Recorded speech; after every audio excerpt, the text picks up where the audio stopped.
আলাইকুম। ঢেঁড়স চিংড়ি ভাজি খুবই মজার আর খুবই মুখরোচক। প্রচুর গরম গরমে সাধারণ খাবারগুলোই কিন্তু আমাদের অনেক বেশি ভালো লাগে। আর সেখান থেকে আজকে আমি যেভাবে ঢেঁড়স ভাজিটা করি সেটাই আপনাদের মাঝে শেয়ার করছি।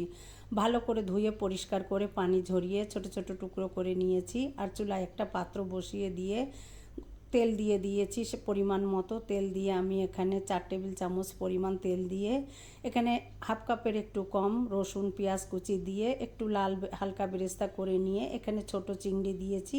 দিয়ে একটু ভেজে নিয়ে নাড়াচাড়া করে স্বাদ মতো লবণ হলুদের গুঁড়া আর এখানে 8টার মতো কাঁচামরিচ ফালি করে দিয়েছি। দিয়ে একটু নাড়াচাড়া করে নরম হয়ে আসলে এবার আমি যে ঢেঁড়সটাকে কেটে রেখেছি এটা আমি দিয়ে দিলাম। দিয়ে আমি কিন্তু ঢাকনা ছাড়াই এইটাকে ভাজি করে নিব। আর একটু সময় নিয়ে একদম লো হিটে ঢেঁড়স ভাজিটা করতে হবে।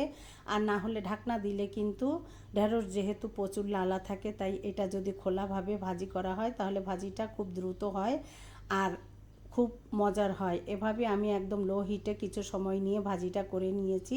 আর 10 মিনিটের মধ্যেই কিন্তু ভাজিটা রেডি হয়ে যায়। আর গরম গরম ভাতের সাথে এই ভাজিটা যে কি মজার। আর ঢেঁড়স চিংড়ি ভাজি আমার অনেক বেশি পছন্দের, তাই আমার পছন্দটা আপনাদের মাঝে শেয়ার করলাম। আপনারা কে কীভাবে ঢেঁড়স ভাজি করেন কমেন্টে জানাবেন। আর আমার ভাজিটা কেমন হলো পুরো ভিডিও দেখে কমেন্টে জানাবেন। সবাই অনেক ভালো থাকবেন। আসসালামু আলাইকুম।